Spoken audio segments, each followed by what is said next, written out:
প্রশ্ন নাম্বার ১, টি-20 ফরম্যাটে বর্তমান ভারত দলটাই কি সর্বকালের সেরা? প্রশ্ন নাম্বার ২, এই যে টি-20 বিশ্বকাপ ফাইনালে আহমেদাবাদে নিউজিল্যান্ডের বিপক্ষে খেলছে ভারত, এইটাই কি ভারতের জন্য সবচেয়ে সহজ ম্যাচ? দেখুন, যেটাকে সবচেয়ে সহজ ম্যাচ কিনা এই আলোচনা আমি করছি, সেই ম্যাচ যদি ভারত হেরে যায় তাহলে আর প্রথম প্রশ্ন নিয়ে আলোচনাই কিছু হবে না। সর্বকালের সেরা মানে যেই দল বিশ্বকাপ জিততে পারে না সেই দল আবার সর্বকালের সেরা হয় কিভাবে? কিন্তু ভারত যদি বিশ্বকাপটা জিতে যায়, নিউজিল্যান্ডের বিপক্ষে আহমেদাবাদের এই ম্যাচটা জিতে যায় সূর্যকুমার যাদবের দল, তাহলে সর্বকালের সেরার আলোচনায় এই ভারতের দলটাকে রাখতে হবে না টি-20 ফরম্যাটে? আমরা অনেক সময় বর্তমানে চোখের সামনে চলমান ঘটমান যে বর্তমান সেইটাকে খুব একটা গুরুত্ব দেই না, একটু নস্টালজিয়ায় আক্রান্ত থাকি, একটু অতীতের স্মৃতি রোমন্থন করি, আগেরটাই ভালো ছিল, আগেই ভালো ছিল এরকম মনে হয় ওই জায়গাটা থেকে, মানে ওই মনস্তাত্ত্বিক জায়গাটা থেকে। কিন্তু ক্রিকেট তো অনেক বেশি পরিসংখ্যান নির্ভর খেলে এবং সেই পরিসংখ্যানে যা যা বলছে তাতে করে এই ভারত দল যদি টি-20 ওয়ার্ল্ড কাপের শিরোপা জিতে তাদেরকে সর্বকালের সেরা দলের আলোচনায় কেন রাখা হবে না টি-20 ফরম্যাটে, এবং কেন ভারতের এই ফাইনালটা সহজেই সবকিছু মিলেই তো আলোচনাটা করছি। 2024 টি-20 বিশ্বকাপ ভারত জিতেছিল, সেইটা ছিল ভারতের জন্য অনেক অপেক্ষার পর একটা বিশাল অর্জন। 2013 চ্যাম্পিয়ন্স ট্রফি ভারত জয়ের পরে 11 বছরে কোনো আইসিসি ইভেন্টের শিরোপা তারা জিততে পারেনি। এর মধ্যে 2023 ঘরের মাটিতে ওয়ানডে বিশ্বকাপ ফাইনালে তাদের সেই ট্র্যাজিক পরাজয়টাও রয়েছে। ফলে 2024 সেই টি-20 বিশ্বকাপ জয় ভারতের জন্য একটা নিঃসন্দেহে বিরাট বড় ব্যাপার। সেই দলটাতে বিরাট কোহলি, রোহিত শর্মাদের মতো ক্রিকেটার ছিলেন, কিংবদন্তি, লেজেন্ড, বিরাট বড় ব্যাপার। কিন্তু আপনি যদি একটা হিসাব করেন যে 2024 পর 2026 এই বিশ্বকাপের ফাইনালের আগ পর্যন্ত এই ভারত দলটা, সূর্যকুমার যাদবের ভারত দলটা কি করেছে, তাহলে আমরা ওই আলোচনার মধ্যে এই ভারত দলটাকে কেন রাখবো না সর্বকালের সেরা ইন্টারন্যাশনাল টিম ইন টি-20 ফরম্যাট? 2024 টি-20 বিশ্বকাপের পর থেকে শুরু করে ভারত এই 2026 ফাইনালের আগ পর্যন্ত টি-20 ফরম্যাটে কমপ্লিট ম্যাচ খেলেছে 47টা, তার মধ্যে 40টা ম্যাচ তারা জিতেছে, মাত্র 7টা ম্যাচ হেরেছে। 85% ম্যাচ ভারত জিতেছে টি-20 ফরম্যাটে এই গত 2 বছরে। প্রতি 7টা ম্যাচ জয়ের বিপরীতে তারা একটা মাত্র ম্যাচ হেরেছে। সর্বকালের সেরার আলোচনার মধ্যে রাখবেন না এই ভারতকে? এই সময়ের মধ্যে ভারত 8টা সিরিজ খেলেছে, সেই 8টা সিরিজই জিতেছে। এশিয়া কাপ খেলেছে, এশিয়া কাপ জিতেছে। সর্বকালের সেরা আলোচনার মধ্যে রাখবেন না এই ভারতকে? সেই 8টা সিরিজ খেলেছে কাদের বিপক্ষে? জিম্বাবুয়ে, শ্রীলঙ্কা, বাংলাদেশ, সাউথ আফ্রিকার সঙ্গে home and away, England, Australia, New Zealand. Asia কাপে পাকিস্তানকেই তো 7 দিনের মানে 15 দিনের মধ্যে 3 বার হারিয়েছে। এই ভারতকে সর্বকালের সেরার মধ্যে আলোচনায় রাখবেন না যদি তারা বিশ্বকাপ জিততে পারে। বিশ্বকাপ জিততে না পারলে এই আলোচনাই থাকবে না। এটা কি, সে বিশ্বকাপ জিততে পারে না, সেইটা হবে হচ্ছে গিয়ে ভারতীয় ক্রিকেটের আরেক ট্র্যাজেডি। না, এরা সব পারে, বিশ্বকাপ জিততে পারে না। এরা বিশ্বকাপ জেতার আগ পর্যন্ত 2 বছর ধরে এত ভালো বিল্ড আপ করেছে, কিন্তু ওয়ার্ল্ড কাপে এসে মুখ থুবড়ে পড়েছে। এই যে ওয়ার্ল্ড কাপে যে ফর্ম হারিয়ে ফেলেছে, ধরেন অভিষেক শর্মা কিংবা ধরেন হচ্ছে গিয়ে এখানে বরুণ চক্রবর্তীরা, ফাইনালে তারা জ্বলে উঠলে মনে হবে যে না ঠিক আছে, পুরো ওয়ার্ল্ড কাপ না খেলেও ফাইনালে তো ফাইনালি খেলে দিয়েছে। আর যদি না পারে, ভারত যদি হেরে যায়, তখন সমালোচনা হবে যে না কেন এইটা হচ্ছে গিয়ে তাদেরকে ক্যারি করতে হয়েছে। শেষ পর্যন্ত গিয়ে ইতিহাসটা বিজয়ীরাই লেখে, এবং ভারত যদি বিজয়ী হয় এই টি-20 ওয়ার্ল্ড কাপের শিরোপাটা যদি জেতে, তাহলে আমার কাছে মনে হয় যে স্ট্যাট, যে পরিসংখ্যান গত 2 বছর ধরে যারা এই ক্রিকেটটাকে যেই পর্যায়ে নিয়ে গেছে, আমি জানি না সামনে টি-20 ফরম্যাট হয়তো আরও অনেক বেশি বিকশিত হবে, আরও অনেক অন্য লেভেলে চলে যাবে, কিন্তু এই দলটা যেই লেভেলটাতে নিয়ে গিয়েছে তাতে আমার কাছে মনে হয় যে এইবারের এই টি-20 ওয়ার্ল্ড কাপের শিরোপা জয়টা তারা ডিজার্ভ করে, এবং যদি তারা জিতে তাহলে সর্বকালের সেরা টি-20 দলের আলোচনাতে তাদেরকে রাখতে হবে। এখন আমি বলছিলাম যে নিউজিল্যান্ডের বিপক্ষে এই ফাইনালটাই সবচেয়ে সহজ ম্যাচ ভারতের জন্য। কেন? ফাইনাল আবার সহজ হয় নাকি? ফাইনাল তো একটা ম্যাচ, যদি হেরে যায় তাহলেই সব শেষ। 2023 ওয়ানডে ওয়ার্ল্ড কাপের ফাইনাল কথা বললাম, সেই বিশ্বকাপে তো ভারত আরও অনেক বেশি ডোমিনেট করে খেলেছে, এই টি-20 ওয়ার্ল্ড কাপে যতটা ডোমিনেট করে খেলছে তার চেয়ে বেশি। কিন্তু তাও তো ওইবার ফাইনালে গিয়ে তারা অস্ট্রেলিয়ার কাছে হেরে গিয়েছিল না? এবং হেরে যাওয়ার পর পুরা ক্যাম্পেইনটা ওইটা তাদের জন্য একটা ন্যাশনাল ট্র্যাজেডি হয়ে গিয়েছিল না? এখনো তো ভারতীয় ক্রিকেট সমর্থকরা সেই আহমেদাবাদের দুঃস্বপ্নের কথা ভুলতে পারেন না, এবং এখনো যেহেতু ফাইনালটা আহমেদাবাদে আবার এই টি-20 ওয়ার্ল্ড কাপের, ওই অভিশাপটা তাদের পিছু তাড়া করে ফেরে যে হ্যাঁ, হ্যাঁ, যদি এইখানটাতে আমরা হেরে যাই তাহলে কি হবে? এই আহমেদাবাদই কি আসলে অপয়া ভেন্যু কিনা? তো হতে পারে নিউজিল্যান্ডও ভারতকে হারাতে পারে, এই ফাইনালেও হারাতে পারে। ক্রিকেট খেলায় এটা হওয়া খুবই সম্ভব। তারপরে আমি কেন বলছি এইটা সহজ? কয়েকটা কারণ রয়েছে। কারণের মধ্যে একটা হচ্ছে কি যে নিউজিল্যান্ড ফাইনাল জিততে পারে না। নিউজিল্যান্ড চিরকাল সেমিফাইনালের দল, কিন্তু গত ১০ বছরে তারা কিন্তু আসলে ফাইনালের দলও হয়ে উঠেছে।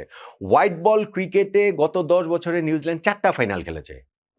২০১৫ ওয়ানডে বিশ্বকাপ ফাইনাল, ২০১৯ ওয়ানডে বিশ্বকাপ ফাইনাল, ২০২১ টি-20 বিশ্বকাপ ফাইনাল, ২০২৫ চ্যাম্পিয়ন্স ট্রফির ফাইনাল, এবং ৪ টা ফাইনালে নিউজিল্যান্ড হেরেছে।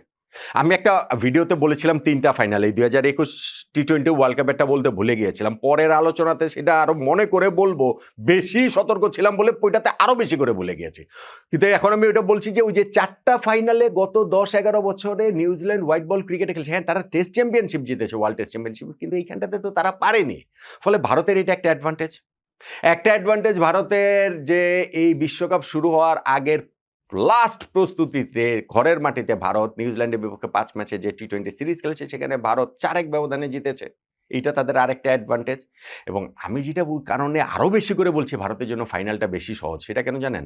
ভাই, ভারত ফাইনাল ম্যাচ খেলবে, প্রতিপক্ষ যেই হোক না কেন তার উপরে মানে ভারতের উপরে প্রেশার থাকবে, প্রত্যাশার চাপ থাকবে। ২০২৩ ওয়ানডে ওয়ার্ল্ড কাপ ফাইনালটা ঘুরে ফিরে আসবে, এই সব ছবিগুলো তো ভারত আগে থেকেই দেখতে পেয়েছে, এবং এগুলো হওয়ারই কথা, এগুলাই হচ্ছে। যেইটা ভারত দেখতে পায়নি সেটা হচ্ছে গিয়ে সুপার 8-এ তাদেরকে যেই রকম একটা কঠিন পরীক্ষার মুখোমুখি হতে হয়েছিল। গ্রুপ পর্বের কথা আমি বলবো না, ভাই পাকিস্তানের বিপক্ষে ম্যাচ ছিল, সেই ম্যাচের অনেক এক্সট্রা ভ্যালু অ্যাড করে, কিন্তু এন্ড অফ দ্য ডে যে মাঠের ক্রিকেটে ভারত পাকিস্তানের বিপক্ষে খেলে এবং জিতে, এবারও খেলেছে এবং জিতেছে। অন্যান্য যেই দলগুলো ইউএসএ, নামিবিয়া, নেদারল্যান্ডস, ইউএসএ ধরেন ভারতকে ট্রাবল দিয়েছে, কিন্তু ফাইনালি তো তারা জিততে পারবে না, জিততে পারেও নাই। কিন্তু সুপার 8-এ ভারত সুপার চ্যালেঞ্জের মধ্যে পড়েছিল, স্পেশালি প্রথম ম্যাচটাই তারা যখন সাউথ আফ্রিকার কাছে হেরে যায়। এইটা কিন্তু ভারত ভাবে না এরকম পরিস্থিতিতে তাদের পড়তে হবে, যেই কারণে পরের ম্যাচ জিম্বাবুয়ের বিপক্ষে হলো, ভারতের জন্য সেটা ভীষণ কঠিন ম্যাচ ছিল। কারণ ওই প্রশ্নটা ভারতের জন্য আনকমন ছিল যে সুপার 8-এর প্রথম ম্যাচ আমরা হেরে যাওয়ার পরে সেকেন্ড ম্যাচে আমরা এরকম একটা জায়গার মধ্যে পড়ে এমন প্রেশারের মধ্যে পড়বো যে আমরা ওয়ার্ল্ড কাপের সেমিফাইনালও নাও খেলতে পারি। সো ওই জিম্বাবুয়ের বিপক্ষে ম্যাচ আমি মনে করি এই ফাইনালের চেয়ে বেশি প্রেশার ভারতের ছিল। সার্টেনলি ওয়েস্ট ইন্ডিজের বিপক্ষে ম্যাচ আরো বেশি প্রেশারের ছিল, কেননা সেই ওয়েস্ট ইন্ডিজের বিপক্ষে ম্যাচটাতে তখন ক্লিয়ার হয়ে গেছে ভারত জিতলেই সেমিফাইনালটা খেলবে, হেরে গেলেই বাদ। তো প্রেশার ছিল না? অবশ্যই প্রেশার ছিল, কারণ এইটা তো তারা ইমাজিন করেনি এরকম পরিস্থিতিতে তাদের পড়তে হবে। তার চেয়ে বরং হচ্ছে গিয়ে এই সেমিফাইনালটা আমি বলবো না, হ্যাঁ ঠিক আছে ইংল্যান্ডের বিপক্ষে খেলেছে, ওইটা তো তার আগে থেকেই জানতো যে হেরে গেলে বাদ, ফাইনালটা তো ওরকমই হয়। ফাইনালে নিউজিল্যান্ডও যখন প্রতিপক্ষ, তখনও আমার মনে হয় ওই যে সুপার 8-এ যেই চ্যালেঞ্জের মুখে ভারত পড়েছিল, তার চেয়ে ভাই এই ম্যাচের চ্যালেঞ্জটা ভারতের জন্য সহজ। সেমিফাইনালেও যদি আপনি ওইভাবে দেখেন যে ইংল্যান্ডের সঙ্গে যেই হাড্ডাহাড্ডি লড়াই করে তাদের জিততে হয়েছে, ২৫৩ রান করেও মাত্র ৭ রানে তাদের জিততে হয়েছে, তাতে করে তাদের মধ্যে একটা রিলিফও আসার কথা যে না ঠিক আছে ফাড়া কেটে গেছে, বা ওয়েস্ট ইন্ডিজের সঙ্গে ম্যাচ জয়, ফাড়া কেটে গেছে। সো ওইসব কিছু মিলে ভারত অনেক বেশি কনফিডেন্স থাকবে বলে আমার কাছে মনে হয় যে এই টি-20 ওয়ার্ল্ড কাপের ফাইনালটাতে নিউজিল্যান্ডের বিপক্ষে। নিউজিল্যান্ডের বিপক্ষে এই ফাইনালটাতে জয়ের জন্য ভারত ফেভারিট। আমার কাছে ফেভারিট মানে এইটা হচ্ছে গিয়ে ওভারওয়েলমিং ফেভারিট। আমি যেমন ধরেন সেমিফাইনালে বলেছিলাম ভারত ইংল্যান্ড ম্যাচে যে ভারত 63%, ইংল্যান্ড হচ্ছে ওইখানে 37%।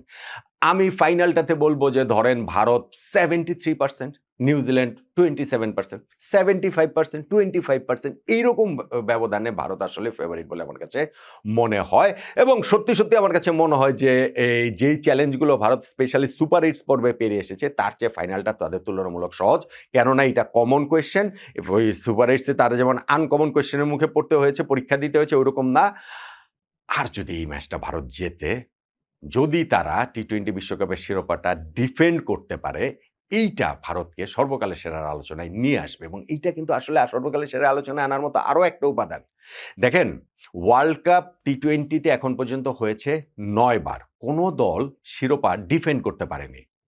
২০০৭ সালে টি-20 বিশ্বকাপের শুরুতে প্রথম আসরে চ্যাম্পিয়ন হয়েছে ভারত, ২০০৯ সালে পাকিস্তান, ২০১০ সালে ইংল্যান্ড, ২০১২ সালে ওয়েস্ট ইন্ডিজ, ২০১৪ সালে শ্রীলঙ্কা, ২০১৬ সালে ওয়েস্ট ইন্ডিজ, ২০২১ সালে অস্ট্রেলিয়া, ২০২২-এ ইংল্যান্ড, ২০২৪-এ ভারত।